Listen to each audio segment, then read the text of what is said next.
3절까지 말씀입니다.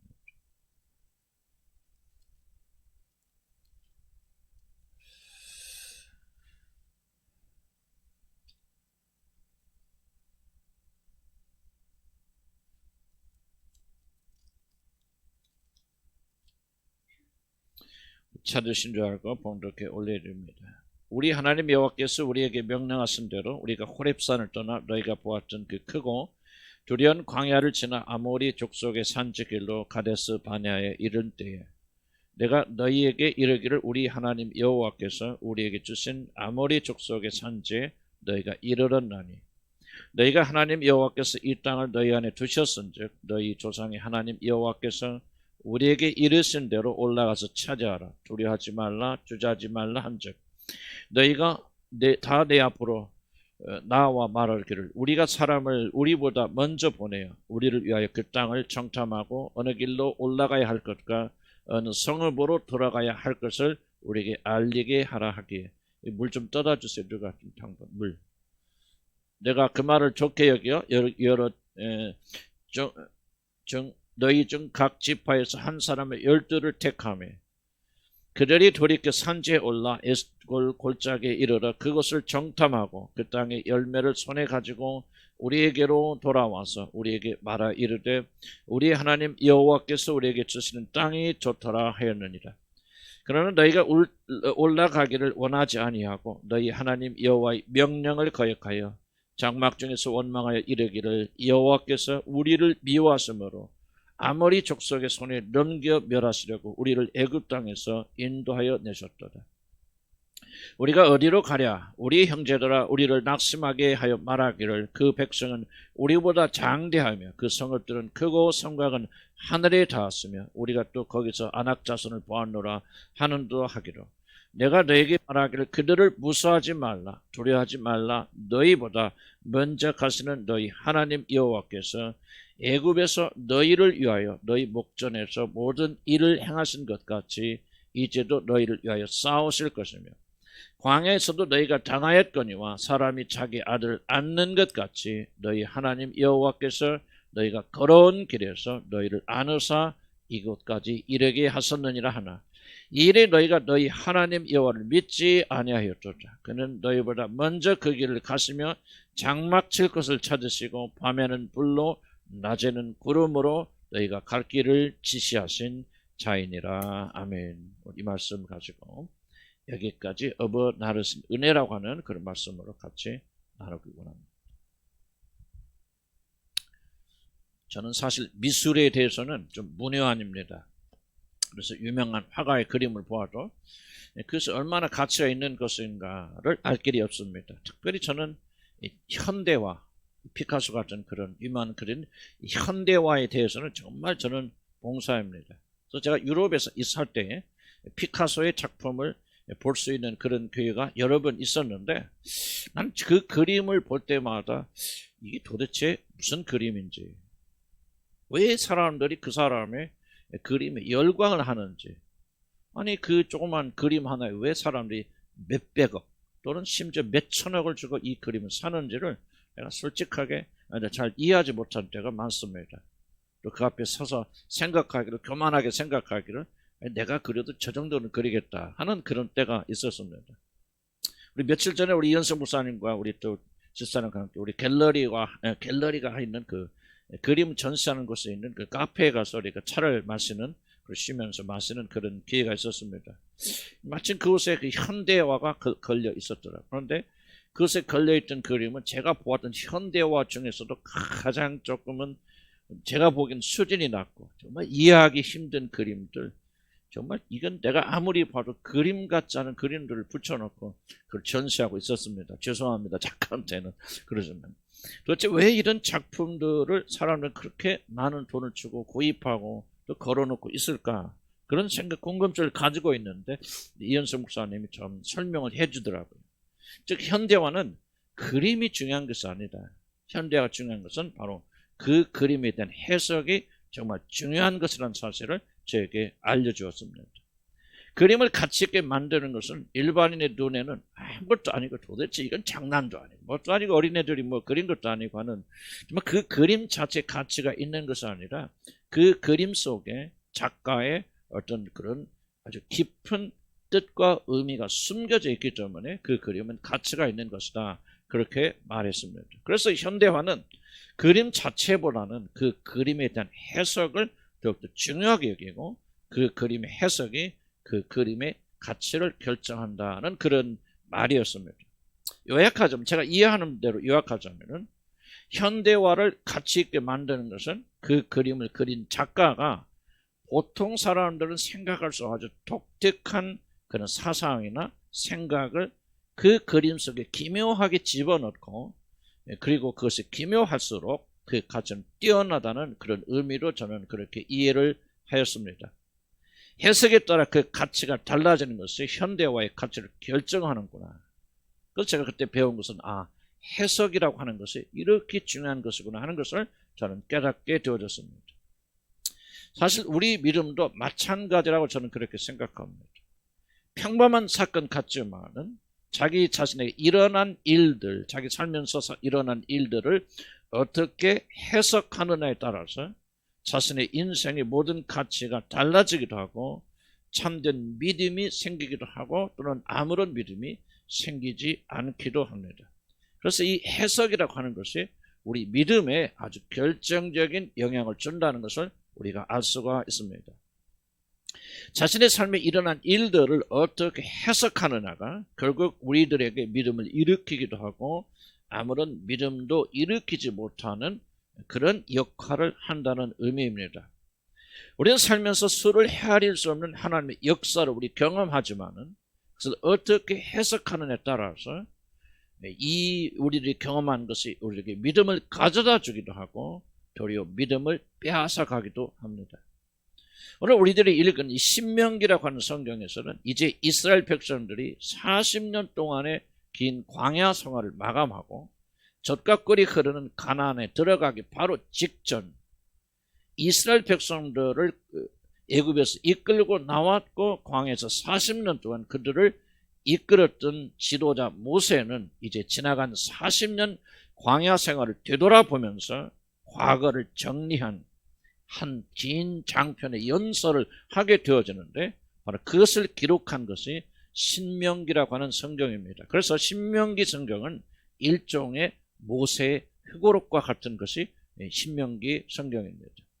특히 모세는 오늘 우리들이 읽은 이 본문에서 한 중요한 사건을 언급하는데 이 사건은 어떻게 보면 이스라엘의 운명을 송두리째 바꾼 굉장히 중요한 그런 사건입니다.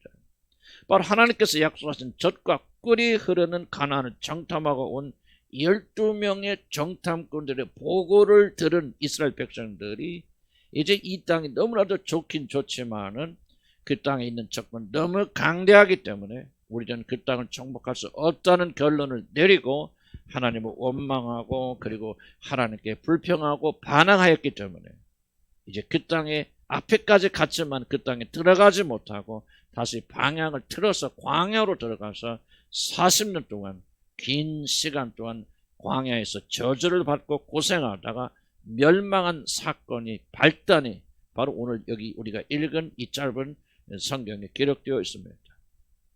이 사건이 이렇게 중요한 것이기 때문에 이제 40년 광야 생활을 그 고난의 길을 마치고 하나님의 약속의 땅에 들어가는 새로운 세대들이 다시는 하나님을 배반하고 실패하지 않도록 이제 모세는 다시 한번 옛날의 실패를 다시 한번 되새기면서 이들에게 오늘 설교하고 부탁하고 있는 그런 내용이 됩니다. 바로 그것이 우리가 오늘 금방 읽어 올린 성경의 본문에 등장하는 12 정탐꾼 사건입니다. 모세는 백성의 그 요청에 따라서 젖과 꿀이 흐르는 가나안에 들어갈 때 어느 성으로 들어가야 될지 어느 길로 들어가야 될지를 결정하기 위해서 각 부족의 대표 한 명씩을 뽑아서 12명을 뽑아 가나안 땅에 정탐꾼으로 들여보냈고 그리고 이제 40일 동안 정탐을 마친 자들이 돌아와서 백성들에게 보고하였던 그 사건이 지금 오늘 모세가 언급하고 있는 바로 그 사건입니다. 그런데 12명의 정탐꾼들이 돌아와서 백성들에게 보고를 할 때 이 정탐꾼들은 12명이 둘로 나눠서 상반된 보고를 하게 되어졌습니다. 여호수아와 갈렙은 이 땅이 하나님께서 우리에게 주신 땅이 틀림없다. 들어가 보니까 정말 젖과 꿀이 흐르고 이렇게 풍성한 땅이더라.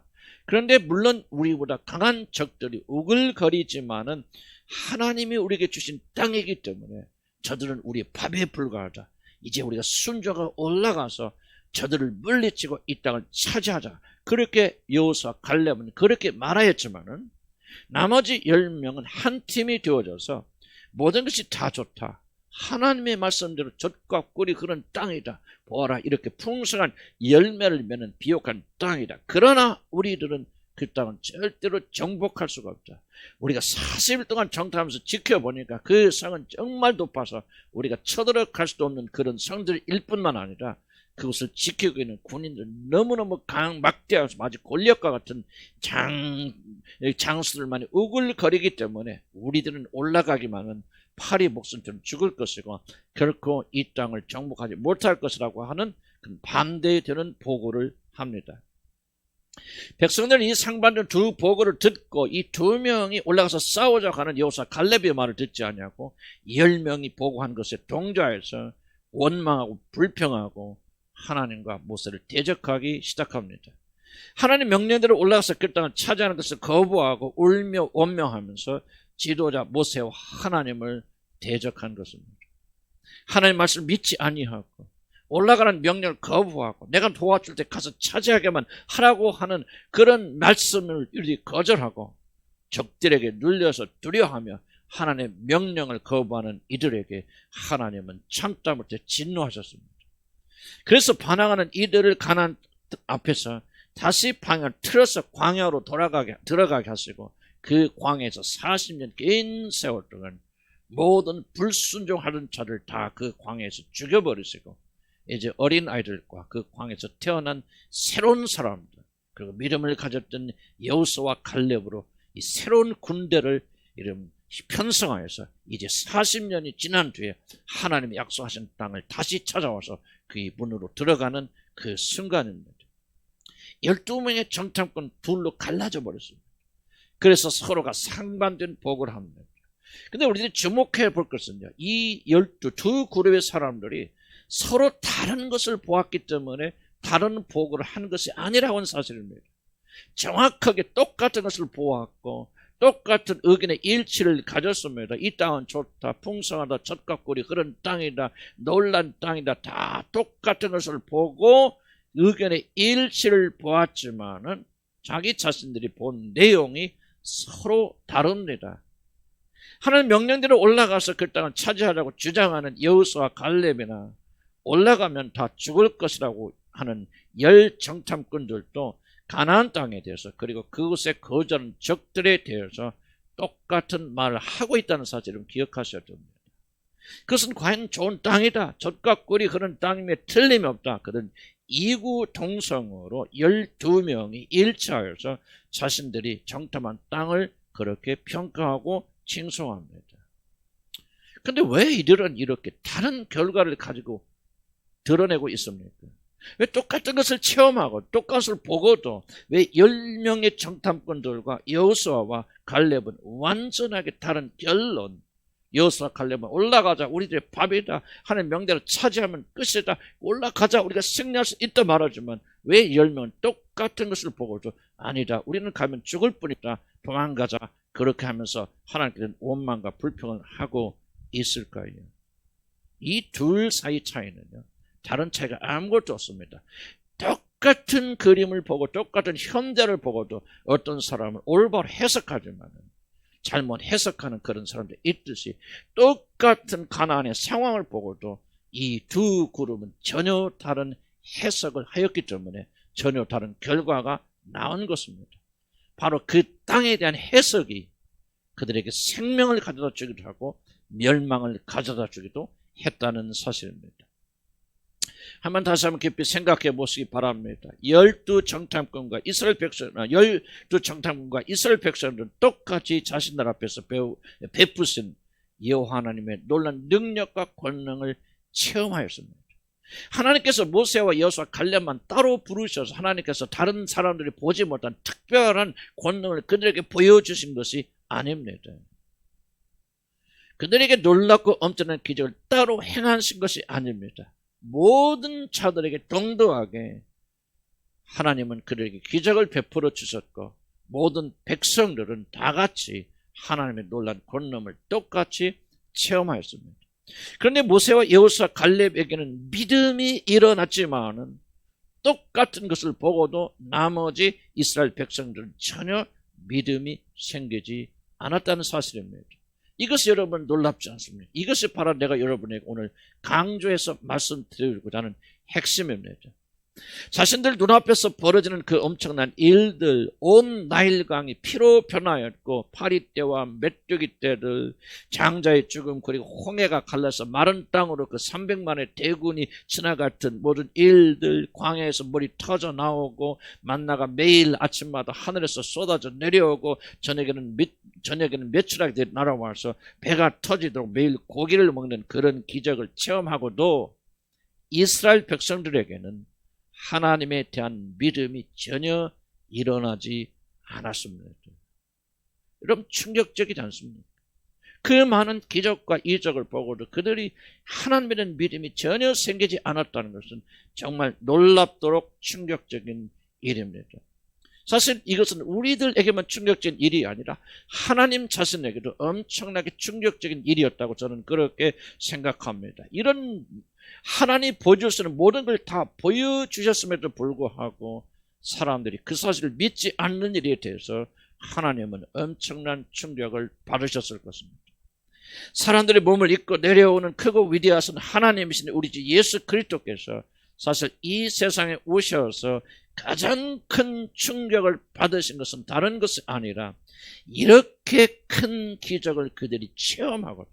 사람이 죽은 사람이 눈앞에서 일어나는 것을 보고도 하나님을 믿지 않고 하나님께서 보내신 메시아 예수 그리스도를 믿지 않는 것을 보면서 우리 주님은 큰 충격에 빠졌습니다.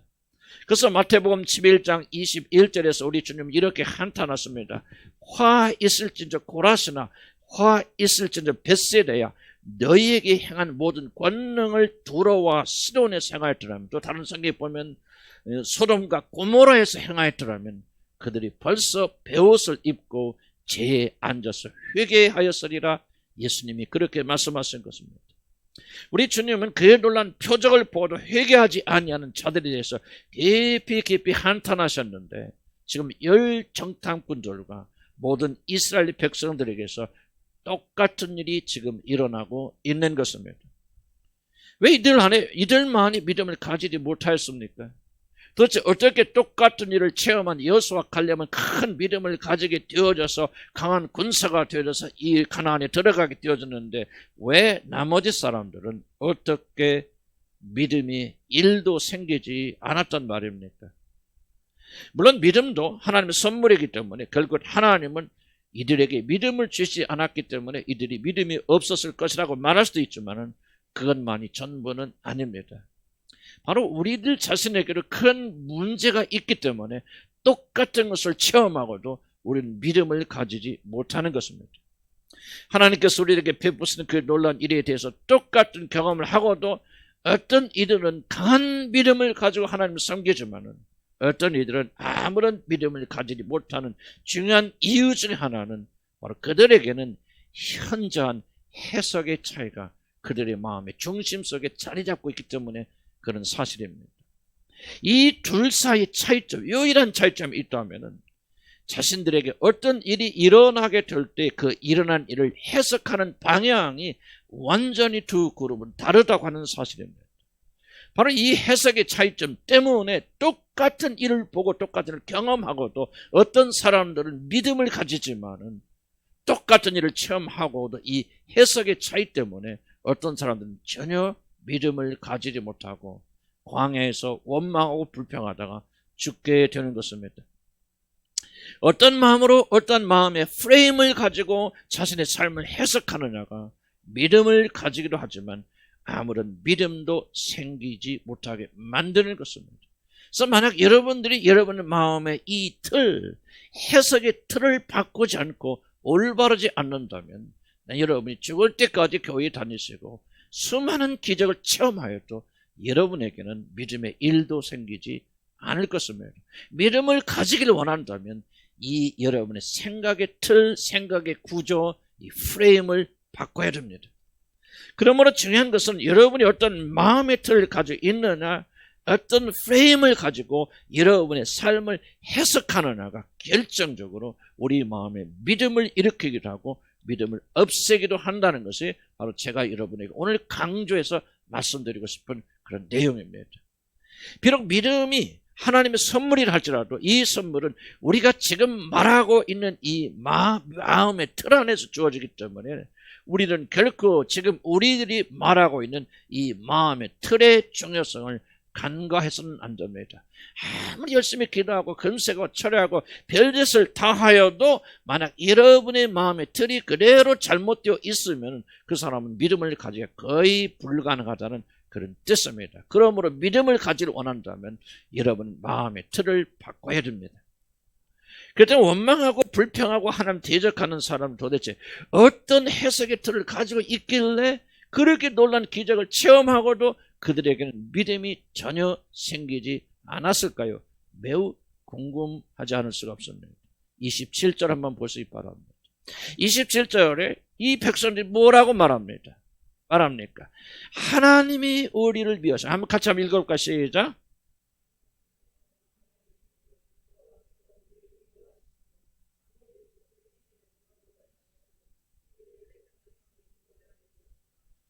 하나님이 우리를 미워하심으로 우리를 죽이시러 애굽에서 우리를 불러내서 이 광야, 험악한 광야에서 우리를 죽게 하시는구나. 자신들에게 이렇게 어려운 일이 일어나는 것은 하나님이 자신을 미워하기 때문에, 즉 하나님께서 자기 자신을 충분하게 사랑하지 않기 때문에 이렇게 어려운 일을 만나게 하신다. 바로 이것이 그들의 마음의 틀, 해석의 틀입니다. 하나님이 나를 미워하심으로, 나를 사랑하지 아니함으로, 자신들을 미워해서 자신들을 실컷 골탕을 먹이다가 결국 이 광에서 멸망시키려 자신들을 애굽에서 인도하여 나왔다고 믿음을 가지지 못한 이스라엘 백성들은 그렇게 자신들에게 일어난 일을 해석합니다. 나는 여러분들이 이건 나와 상관이 없는 이야기야, 나는 그렇게 생각 안 해, 그런 식으로 간단하게 치부하지 않기를 나는 주의 이름으로 간절히 축복합니다. 여러분 믿음이 자라지 않는다면 믿음이 자라지 않는 사람의 깊은 마음속에는 이 구조가 강력하게 자리 잡고 있다는 하나님의 계시 말씀을 우리가 무시하지 않기를 주의 이름으로 축복합니다. 지금 자신들이 이런 어려움을 겪는 이유는 딱 하나, 바로 하나님이 자신을 미워하기 때문이라고 그렇게 말하는 것. 바로 이 주제가 그들이 어려운 일을 만날 때마다 이 생각의 구조가 틀이 여러분이 어려움을 만날 때마다 여러분의 깊은 무의식 속에 떠올라서 여러분 장악한다는 사실을 무시하지 않기를 난 주의 이름으로 간절히 축복합니다. 그래서 결국 어려운 일이 만날 때마다 믿음이 없는 사람들은 하나님을 원망하고 불평하고 하나님을 떠나가게 되는 것입니다. 물론 이들은 하나님을 절대로 부인하지 않습니다. 하나님의 역사를 모르는 사람들도 아닙니다. 그들은 어려울 때 하나님께 울부짖기도 하고 홍해가 갈라지는 기적을 보았을 때 북을 치며 하나님을 찬양하기도 했던 자들입니다. 좋을 때는 좋습니다. 잘 나갈 때는 하나님을 찬양하고 하나님께 감사하고 춤추며 찬송합니다. 그러나 어려운 일을 만날 때 자기 자신의 힘으로 해결할 수 없는 그런 일들이 일어나면 여지없이 그런 자들의 마음의 중심에서 올라오는 하나의 생각이 있습니다. 하나님이 나를 사랑하지 않아. 하나님이 나를 미워하시는 것이 틀림이 없어. 하나님이 저자면 저 형제는 사랑하시는데 나는 돌보지 아니해.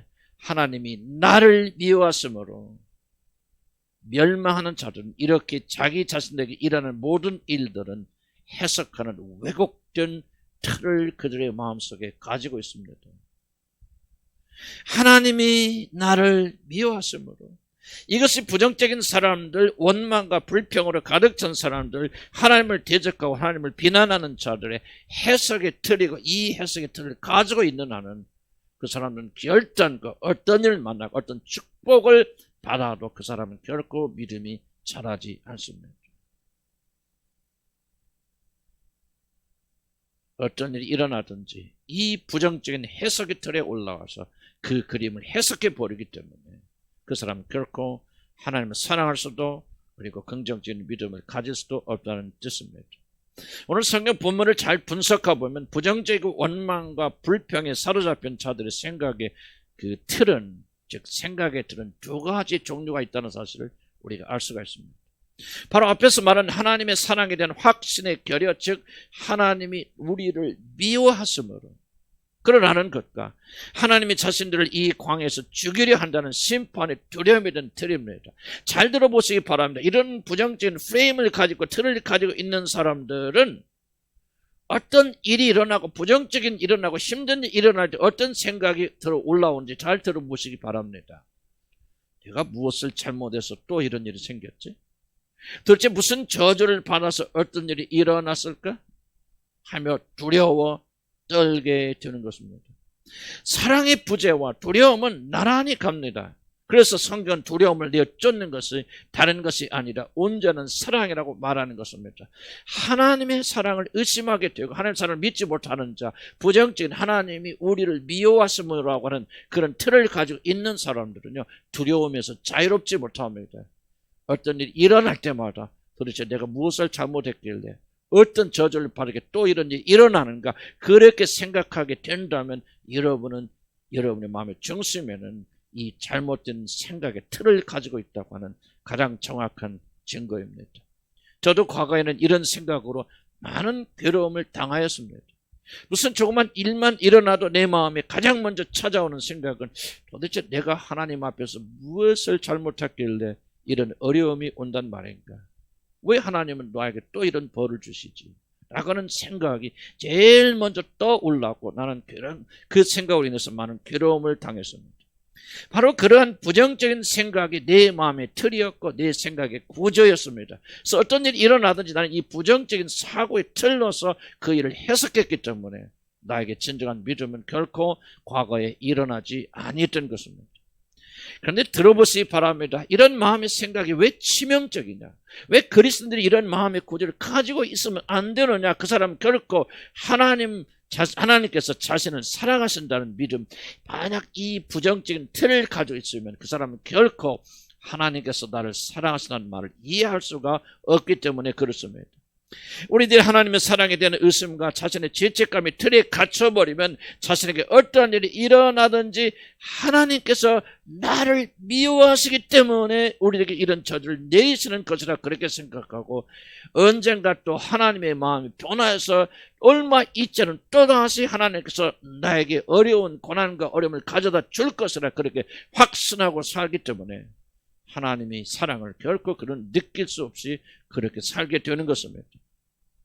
중요한 것은 이러한 틀을 가지고 있으면 하나님께서 아무리 놀라운 축복을 우리에게 부어주셔도 그것을 부정적인 틀로 그것을 해석해 버리니까 좋은 일은 어쩌다가 우연하게 일어나는 일이고 내가 잘해서 하나님의 축복을 하지 않으려고 그래도 내가 열심히 노력해서 뭐가 얻은 것 같이 그렇게 생각이 되어지고, 하나님이 나를 사랑하여 베푸신 은혜라는 생각을 도무지 할 수 없기 때문에 많은 기적을 체험하고도 이런 부정적인 틀을 가지고 있는 사람들은 결코 하나님의 인자와 사랑을 받아들일 수 없고 그 결과 그에게는 믿음이 일어날 수가 없는 것입니다.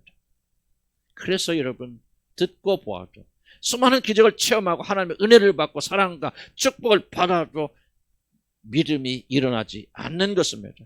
아무리 많은 축복을 하나님이 주셔도 하나님이 우리를 미워하사라는 마음의 틀을 여러분이 가지고 있으면 그 축복을 통하여서 여러분들에게는 결단코 믿음이 생겨나지 않습니다. 이런 믿음이 도대체 무엇입니까?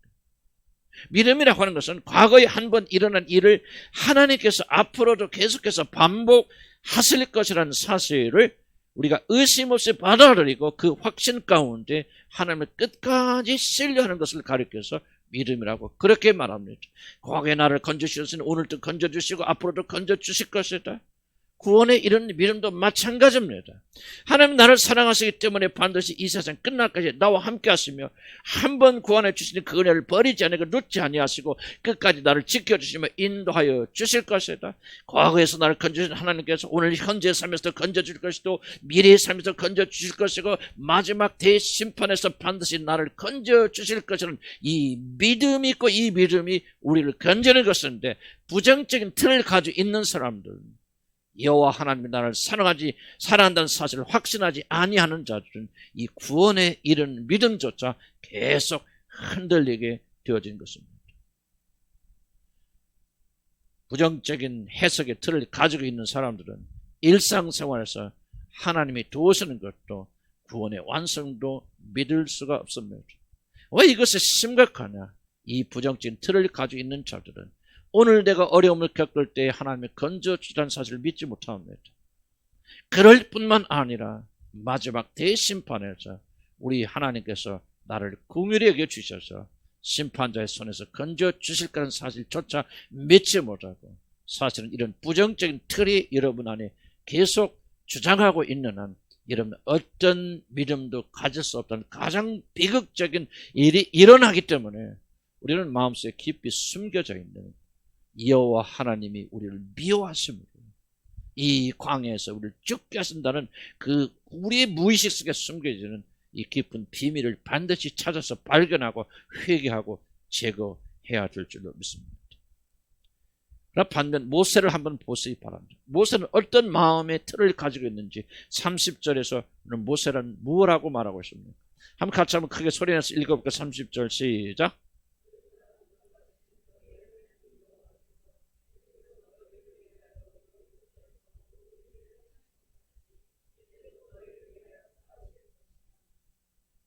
30절에서 모세 뭐라고 말합니까? 하나님께서 너희보다 먼저 가나안 땅에 들어가서 너희들을 도우실 것이다. 너희 하나님 여호와께서 애굽에서 너희를 위하여 너희 목전에서 모든 일을 행하신 것 같이 이제도 반복이죠.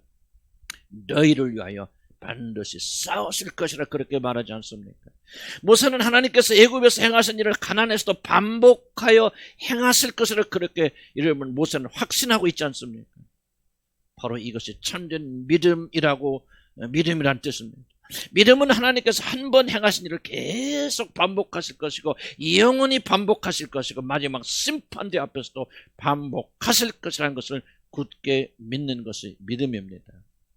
그러나 부정적인 프레임에 갇혀있는 자들은 하나님은 자신을 사랑하지 않고 미워하기 때문에 자신들에게 선한 일을 반복하실 이유가 없다고 그렇게 굳게 마음으로 믿습니다.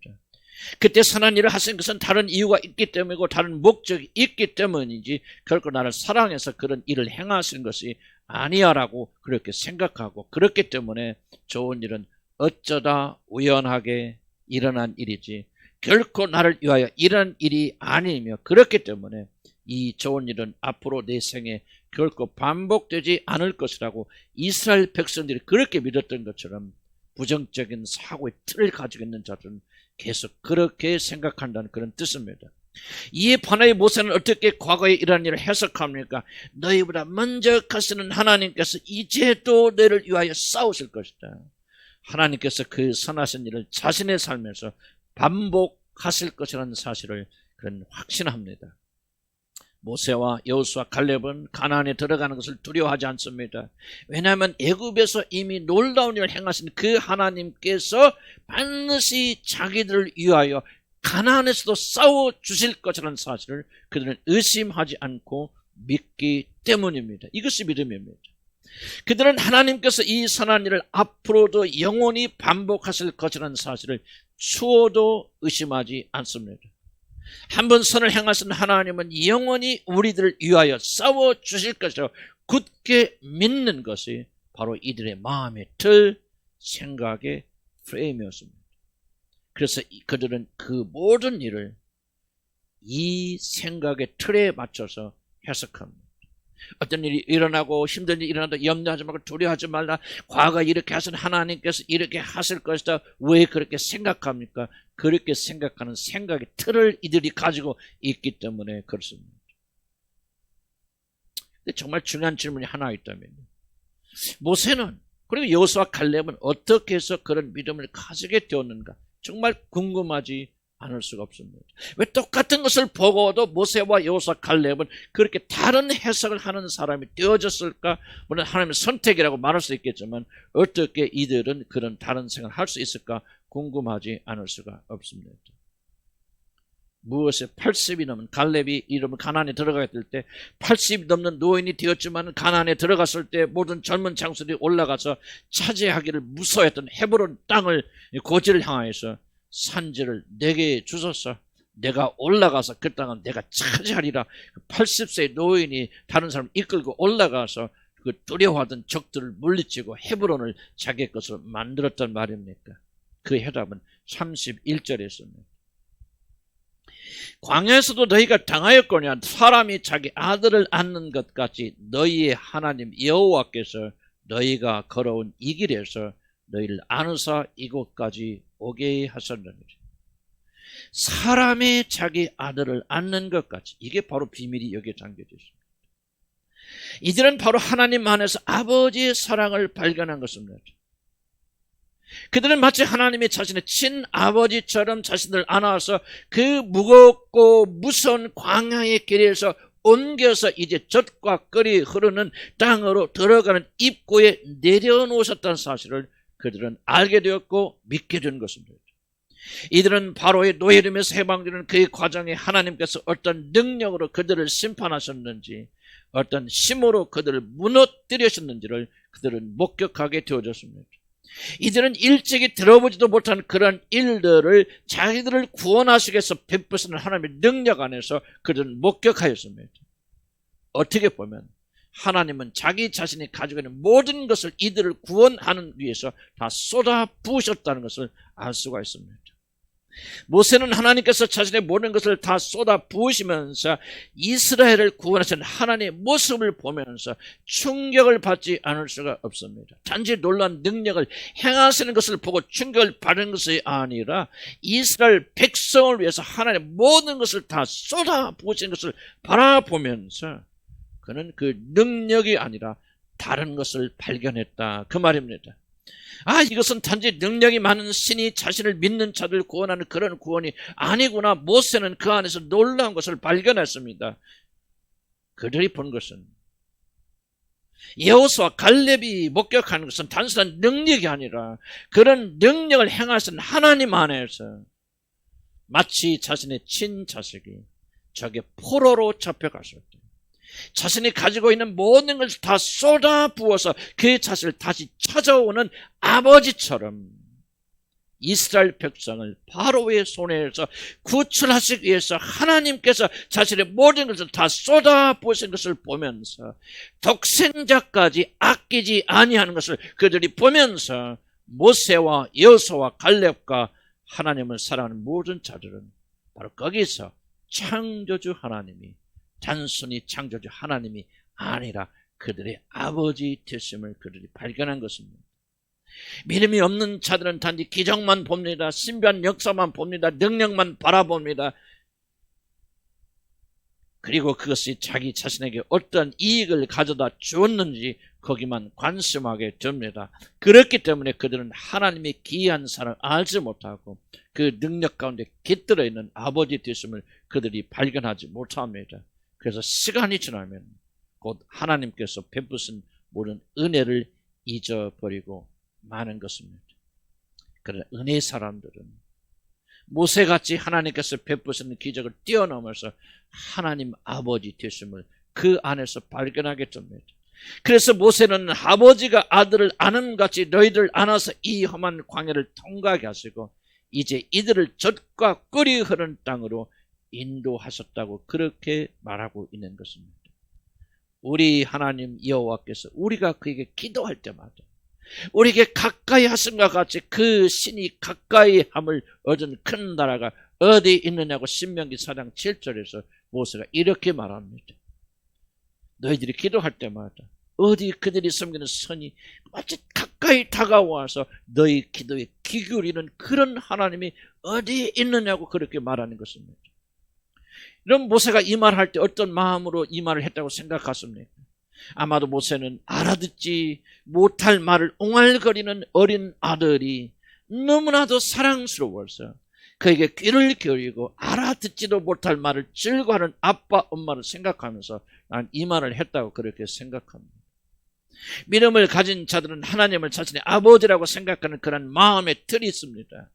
아버지의 사랑으로 자신을 사랑한다고 그들은 의심하지 않습니다. 그래서 삶에 어려움이 있을 때에도 하나님이 자기 자신에 벌 주신다, 저주를 내리셨다 그렇게 생각하지 않고 내가 좀 더 올바른 아들이 되도록 상속자 아들로 나를 삼아주시고 그런 상속자 아들이 되도록 나를 징계하시고 훈련시킨다고 생각하면서 오히려 어려움을 겪을 때마다 그 하나님 아버지의 사랑을 발견하면서 그를 찬양하게 되어집니다. 이것이 바로 해석의 틀입니다.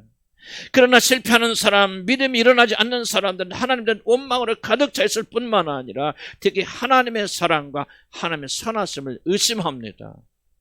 하나님이 살아계시다면, 하나님 나를 사랑하신다면, 하나님께서 나의 삶에 조금이라도 관심을 가지고 지켜보신다면 어찌해서 나의 삶에 이런 어려운 일이 일어날 수가 있을까요? 하나님께서 나를 사랑하신다면 왜 이렇게 나의 삶은 힘듭니까? 그렇게 말합니다.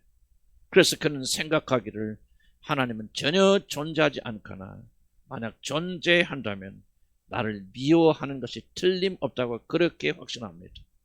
하나님은 나를 싫어해. 그런 식으로 자신의 인생을 해석합니다. 그래서 모든 것이 부정적으로 보이고 모든 것이 절망적이고 모든 것이 우울하고 조금만 일만 일어나도 분노하고 자기 모든 것들 다른 데서 쏟아붓고 기뻐하지 못합니다. 그러나 믿음의 사람들은 하나님을 아버지라고 말합니다. 다시 능력과 권능만 가지신 신령한 하나님이 아니라 바로 우리들의 아버지라고 그렇게 생각합니다. 그래서 감사하며 찬양하며 하나님께서 이 모든 일을 어려운 길을 넉넉히 이기게 하여 주실 것이며 이 어려움을 통해서 무엇인가 선한 것을 나에게 이루어 주실 것이라고 하는 그런 믿음을 가지고 인내하며 견디며 승리하게 되는 것입니다. 같은 환경이지만 어떤 사람은 믿음을 가지게 되고 어떤 사람은 소망을 가지게 되지만 어떤 사람들은 어려움이 있을 때마다 이스라엘 백성들처럼 원망하고 불평하고 대적하고 자기 분노를 쏟아놓는 그런 사람들은 바로 부정적인 생각을 가진 사람들입니다. 모세와 여호수아 갈렙은 그들이 긍정적인 마음을 가지게 된 결정적인 원인은 똑같은 기적을 보면서 그 안에서 하나님의 아버지 되심을 발견했다는 것입니다. 우리들도 하나님 아버지 되심을 발견한다면 우리들의 모든 생각이 바꿀 줄로 믿습니다. 이제 마지막 이면서 가장 중요한 질문에 우리 자리에 우리가 서 있습니다. 정말 중요한 질문이 하나 있습니다. 그럼 모세는 어떻게 하여서 하나님께서 아버지 되심을 하나님이 아버지 되심을 확신했기 때문에 이런 믿음이 일어났다 알겠는데 그러면 도대체 어떻게 했길래 모세는 하나님이 자기 아버지 된다는 사실을 발견할 수 있었겠습니까? 그 대답은 의외로 단순합니다. 그 대답은 여기까지라고 하는 단어에 들어있습니다. 여기까지는 바로 가나안으로 들어가는 입구를 말합니다. 모세와 믿음의 사람들은 이제 약속의 땅에 들어가는 입구에 지금 서 있습니다. 모세는 이곳에 우뚝 서서 믿음의 사람들에게 이제 설교를 하고 있는 것입니다. 바로 여기에 이스라엘은 서 있습니다. 이제 이들은 믿음을 가지고 그 땅에 들어가기만 하면 됩니다. 순종하기만 하면 그들은 이제 약속의 땅에 들어가 그 땅을 영원히 차지하게 될 것입니다. 지금 모세가 말하고 있는 것을 조심해서 들으시기 바랍니다. 이스라엘 백성들이여 들으래. 지금 바로 너희들이 약속의 땅 앞에 서 있다고 하는 이 사실, 바로 이것이야말로 하나님께서 아버지의 사랑으로 너희들 업어 날라오셨다는 가장 확실한 증거이다. 여기에 지금 너희들이 서 있다는 사실, 바로 하나님께서 너희들 아버지처럼 이 광야를 통과해서 여기까지 오게 하셨다는 증거라고 모세가 지금 말하고 있는 것입니다. 그들은 죽음의 광야를 이기고 여기까지 왔습니다. 그래서 그들은 약속의 땅에 들어가는 문에 지금 서 있습니다. 무슨 말이, 무슨 증거가 그들에게 더욱더 필요하겠습니까? 가나안 땅 앞에 서 있는 것이야말로 하나님께서 아버지의 사랑으로 그를 업어 나르셨다는 가장 확실한 증거가 되어집니다. 사랑하는 성도 여러분, 난 여러분에게 진실로 여러분에게 묻습니다.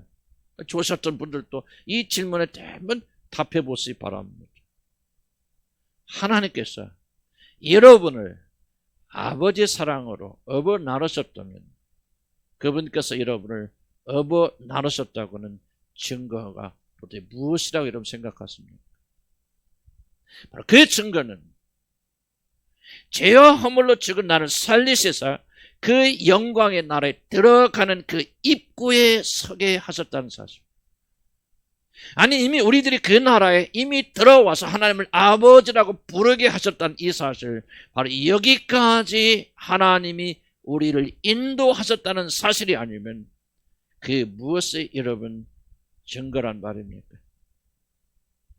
사랑하는 성도 여러분, 여러분은 이제 그날에 들어가는 문 앞에 서겠습니까? 여러분 그 문만 열고 들어가면 그날에 들어갈 수 있는 그런 위치에 와 계십니까? 도대체 이것이 여러분에게 무엇을 의미합니까? 이것이 바로 모세가 우리에게 던지는 질문입니다. 먹고 마시는 것으로, 풍성한 것으로, 건강한 것으로, 여러분 다른 사람으로부터 인정받고 사람하고 높임 받는 것으로 아버지의 사랑을 측정하는 것? 여러분이 무한한 물질을 가지고 재물을 가지고 건강하고 여러분 자녀가 성공하고 여러분 성공해서 많은 사람들이 여러분을 높여주고 찬양하고 찬송하고 여러분 남 부러울 것이 없는 그런 삶을 사는 것이 바로 하나님께서 여러분을 업어 나누셨다고 하는 증거인가? 그렇지 않으면 지금 오늘 여러분이 여기 앉아있다는 사실, 물론 앉아있는 분들 중에서 지옥 갈 분들 계시겠지만 그러나 여러분 앉아있는 것이 결국은 하나님의 나라에 들어간 문 앞에 서 있는 것을 상징한다면 여러분 오늘 이 자리에 앉아있다는 이 사실보다 하나님께서 여러분을 아버지처럼 업어 나르셨다고 한 그 사실을 증명하는 더 크고 중요한 증거가 어디가 있습니까? 오늘 모세가 도전하는 것이 바로 이겁니다. 여기까지. 너희가 여기 오늘 서 있는 거 보니까, 가나안의 문 들어가는 문 앞에 서 있는 것을 보니까 하나님께서 너희들을 업어 나르신 것이 분명하다고 여호수아, 갈렙, 모세는 바로 그런 기적 가운데서 하나님의 아버지 되심을 발견하고 그 틀을 가지고 모든 것을 해석하지 않습니다. 나는 여러분들에게 도전합니다. 만약 여러분들이 오늘 이 모세의 질문에 대답할 수 없다면, 만약 모세의 질문에 따라서 생각하지 않는다면 여러분 하나님의 나라에 들어간 그 문 앞에 서 있던 이 사실 한 가지가 우리에게 베푸신 그 놀라운 하나님의 사랑의 충만하심을 보여주는 것이라고 여러분 받아들이지 못한다면 나는 여러분 영원히 하나님의 아버지 되심을 알지 못한다고 생각합니다. 영원히 여러분은 이 마음의 틀을 바꿀 수가 없어서 살아가면서 연속적으로 불평하고 원망하고 낙담하고 절망하고, 좋은 일이 있을 때 웃지만 조금만 어려운 일이 있어도 낙담하고 절망, 이 광야 신자의 삶을 계속 살다가 어쩌면 여러분은 영원히 그날에 들어가지 못하고 광야에서 멸망하여 이스라엘 백성처럼 죽을지 모릅니다. 우리 하나님 백성들조차도요, 너무나도 세상적인 것으로 하나님의 사랑을 측정하는 데 익숙해 있습니다. 세상 사람들이 좋아하는 것이 많으면 하나님 나라를 사랑하는 것이고, 하나님 세상 사람들이 가진 것을 많이 가지지 못하면 하나님 나라를 미워하신다, 그렇게 생각하는 이 잘못된 세상의 구조에 우리가 갇혀 있습니다. 여기서도 저와 여러분이 해방돼야 돼요. 그래서 모세는 우리에게 질문을 던지는 것입니다.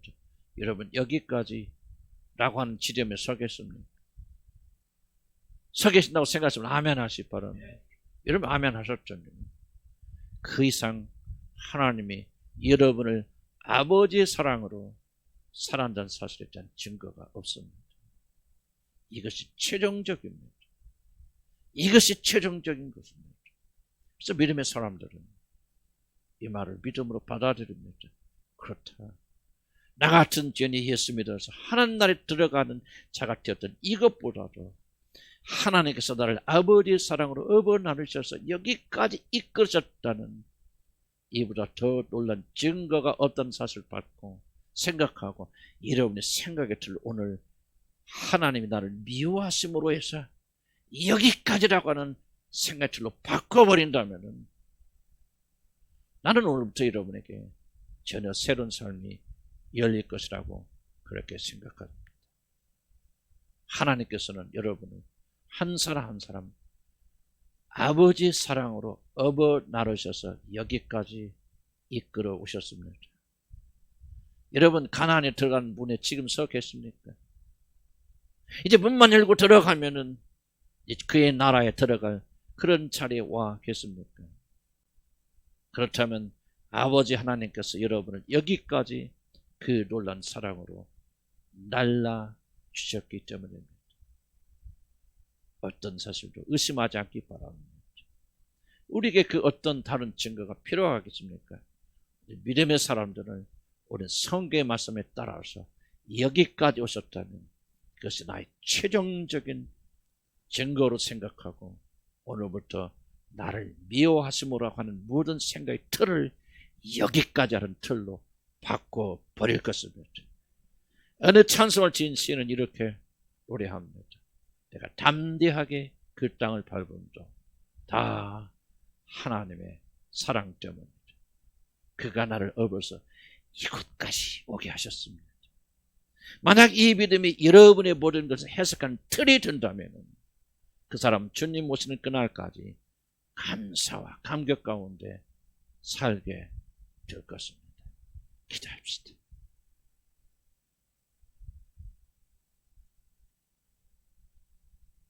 이런 마귀의 속임수에 하나님이 나를 미워하시기 때문에 하나님이 이 광야로 나를 인도하셔서 이렇게 힘들게 하셔 죽게 하는 거예요.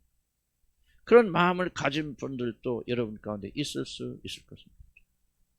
깨닫지 못하고 인식하지 못하고 우리 마음의 인식 속에 깊이 무의식 속에 들어가게 된다면 그런 생각이 있다는 사실을 부인할 수 없을 것입니다. 저도 오랜 세월 수십 년 동안 어떤 일만 터지면 도대체 내가 뭘 잘못해서 무엇 때문에 광야 신자 같은 똑같은 그런 삶을 살았고 하나님 원망하고 불평하며 그렇게 살았습니다. 그런 어느 날 주님께서 나를 깨닫게 해주셨습니다. 여기까지 이거보다 더 큰 증거가 없죠. 건강에서 찾지 말고 물질에서 찾지 말고 목회에 성공해서 증거 찾지 말라. 증거는 딱 하나. 여기까지 내가 왔다면 내가 너를 업어나른 것입니다. 너는 네 힘으로 온 것 같이 생각하는 네 노력으로, 네 애씀으로, 네 고생으로, 네 헌신으로 여기 왔다고 생각하고 그 모든 광야를 통과했다고 생각하네. 아니다는 거죠. 내가 너도 모르게 업어 날랐다. 내가 독수리의 날개가 되어서 내가 너를 업어서 물과 불을 피하고 여기까지 나르게 해주었다. 난 주님이 그렇게 말씀하신 것까지 들었습니다. 그래서 그때부터 부족하지만 나의 모든 생각의 틀을 바꾸려고 노력합니다. 그렇구나. 하나님이 나를 미워하시나 난 예수 이름으로 쫓아내. 이 마귀야. 더 이상 넌 나를 속이지 마라. 그는 나의 아버지여 그분은 나를 여기까지 업어 나르신 거예요. 나는 단호히 싸웁니다. 거절하고 거부합니다. 때로는 넘어질 때도 있습니다. 때로는 마음이 상할 때도 있고 때로는 똑같이 실망할 때도 있습니다. 그러나 나는 다시 한번 이 진리를 붙잡습니다. 점점 나는 이 진리가 내 마음의 틀이 되는 것, 해석의 틀이 되는 것을 발견하게 되어집니다. 나는 똑같은 축복이 여러분에게 임하기 바랍니다. 해석의 틀을 바꾸시기 바랍니다. 하나님이 나를 미워하심으로 마귀 생각입니다. 멸망의 생각입니다. 오늘 내려놓으시고 여기까지 생각으로 바꾸게 하여 주세요. 여기까지 내가 왔다면, 이 자리에 내가 앉아있다면 하나님이 나를 사랑하시는 가장 큰 증거가 무엇입니까? 지금 내가 여기 앉아있는 것입니다. 주님을 찬양합니다. 주님께 감사합니다. 이것이 내 마음의 해석의 틀이 되도록 바꾸겠습니다. 주여 축복해 주시옵소서. 우리 주 한번 부르고 기도합니다. 주여 도와주시라 우리 간절히 바라고 원합니다. 아버지 해석의 틀을 바꿔주시기 바랍니다. 하나님이 이 놀란 말씀으로 아버지 우리 모든 해석의 틀을 바꾸기 원합니다. 지금까지 어떤 해석의 틀을 가졌습니다. 아버지 하나님 나를 미워해 사랑하지 않아. 다른 사람 사랑하고 은혜를 주시면 나는 미워하는 게 틀림이 없어. 나는 관심하지 않아. 하나님 나를 버릴 것이 틀림없어. 그런 생각의 틀로 오랫동안 살아오지 않았습니다. 하나님 놀란 축복을 다 뺏고 잃어버리지 아니하였습니까? 아버지 하나님의 시간에 다시 한번 접해 기도하고 가는 것은 아버지 모세와 여호수아 칼렙이 같은 생각에 그래서 아버지가 뒤에서 아버지가 아들을 나르는 것 같이 그들 넘어서 이 광야를 다 통과해서 여기까지 오게 하여 주시옵소서. 주님 나는 여기 봅니다. 주님께서 여기까지 오게 하여 주셨습니다. 아버지 죽은 자를 살려주시고 소망이 없는 자를 소망 있게 하여 주셨고 그 나라에 들어가서는 모든 특권과 은혜를 내게 베풀어 주셨습니다. 하나님이여 우리 눈을 열어서 이것을 보게 하시고 우리가 가나안에 들어가는 이 문 앞에 서 있다면 이것은 하나님의 은혜구나. 하나님께서 나를 아버지의 사랑으로 나누셨구나. 하나님께 감사하며 찬양하는 자를 되도록 하나님 도우시고 역사해 주시려 우리 간절히 바라고 원합니다. 하나님이여 우리에게 믿음을 주고 숨을 넣어 주셔서 아버지 하나님이 나를 미워하심으로 하는 모든 생각의 구조가 부서져 버리게 인도하시고 여기까지로 바뀌는 역사에 또 인도하여 주시옵소서. 여기까지 인도하셨구나. 여기까지 이끌어 주셨구나. 여기까지 함께하여 주셨구나. 이 믿음을 가지고 나가는 죄를 되도록 하나님 인도하여 주시라 우리 간절히 바라고 원합니다. 더 이상 속아 살 수 없습니다. 더 이상 아버지 하나님 이렇게 원망하고 불평하며 살 수 없습니다. 더 이상 죽음의 길로 내려갈 수가 없나이다. 아버지 이제 우리 여기까지 신앙으로 바꿔주셔서 감사와 감격과 기쁨으로 하나님의 아버지 되시는 보게 하여 주시옵소서. 주여 우리가 해석의 틀을 바꿔주셔서 하나님께 행하시는 모든 일 중에서 하나님의 아버지 되심을 보게 해여 주셔서 아버지의 사랑으로 일을 하셨구나. 아버지의 사랑으로 날 징계하셨구나. 아버지의 사랑으로 내게 어려움을 주셨구나. 아버지의 사랑으로 나를 아프게 하셨구나. 아버지의 사랑으로 나를 실패하게 하셨구나. 그 생각을 바라보면서 아버지의 승리하는 죄를 되도록 하나님이 인도하여 주시라 우리 간절히 바라고 원합니다. 주 우리에게 믿음을 주시고 힘을 주시옵소서. 강하고 담대한 믿음을 주시고 아버지 흥한되는 그런 믿음으로 충만케 되는 아버지 그런 시간 되도록 하나님 인도하여 주시라 우리 간절히 바라고 원합니다. 이제 우리가 뒤돌아설 수 없나이다. 이 시간을 우리가 허비할 수 없나이다. 기쁨과 즐거움을 가지고 나가는 죄를 되도록 도우시고 축복해 주시옵소서. 하나님 우리는 지금까지 하나님이 나를 미워하심으로 그런 무의식적 깊이 삼겨놓고 근데 그런 말 하면 죄송스러우니까 그런 표현도 못하지만 우리 무의식 속에는 하나님 나를 사랑하지 않아. 미워하시는 게 틀림없어. 그렇지 않고서 왜 이렇게 내가 힘들게 살지?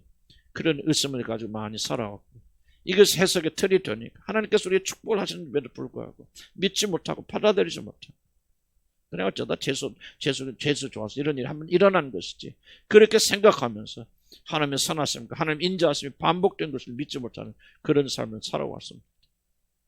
저 앞에 기도하고 간과하는 것은 우리가 얼마나 많은 것을 빼앗겨 사는지 이 생각의 틀 때문에 얼마나 많은 믿음을 잃어버리고 사는지를 모릅니다. 하나님 주의 백성들이 열심히 기도하고 간과하는 것이 중요한 것입니다. 이 생각의 틀이 바뀌어져서 하나님을 나를 사랑하실 때 아버지의 사랑으로 사랑하십니다. 그렇구나. 내가 지금 여기에 와 있다는 거야. 내가 무엇을 잃었든지 내가 얼마나 손해를 보았든지 그게 중요한 게 아니라 내가 정말 하나님 나라에 들어가는 그 문 앞에 지금 서 있다는 사실 이 교회에 앉아있다는 사실이 그렇구나. 여기까지 하나님이 인도하셨다면 내가 여기 지금 서 있다면 그것은 하나님께서 아버지의 사랑으로 나를 나누셨다고는 증거라구나. 그렇게 생각하면서 오늘부터 우리 생각의 모든 틀을 바꾸는 자가 되게 하세요. 어떤 일이 일어나든지 이 생각의 틀을 하나님이 나의 아버지 되십니다. 하나님께서 나를 나누신다는 이 믿음을 가지고 담대하게 나가서 우리 앞에 되는 가나안을 정복하는 죄를 때도 도와주시옵소서. 이스라엘 백성들 불쌍히 얼마나 불쌍합니까? 40년의 광야 생활하고 그 앞에 정말 하나님의 축복의 문 이제 들어가기만 하면 될 것을 그들이 불순종하여서 이제 그들이 그 자리에 되돌아와서 광야에서 40년 동안 고통하다가 멸망당하는 그런 일이 우리 공동체에 일어나지 않도록 주여 축복해 주시옵소서. 믿음을 가지고 적극적으로 생각하며 해석하면서 그래 하나님 나의 아버지시야. 그 하나님 아버지 사랑의 아버지께서 이런 일을 우리에게 주신 거고 주신 것은 그것이 아무리 어려운 일이라 할지라도 나를 사랑하기 때문에 아버지의 사랑으로 이렇게 하신 거야라는 그런 믿음을 가지고 승리하는 저를 저도 도와주시옵소서. 오늘부터 생각이 바뀌고 행함이 바뀌고 모든 감정이 바뀌는 놀라운 축복이 있도록 인도하여 주시옵소서. 이 믿음을 가지고 승리하기를 소원한 우리 하나님의 거룩한 백성들의 머리마다 우리 주 예수 그리스도의 은혜와 하나님 아버지의 그 크신 사랑과 성령님의 역사심이 지금부터 영원 무궁토록 떠나지 아니하고 함께 하실지어다. 아멘.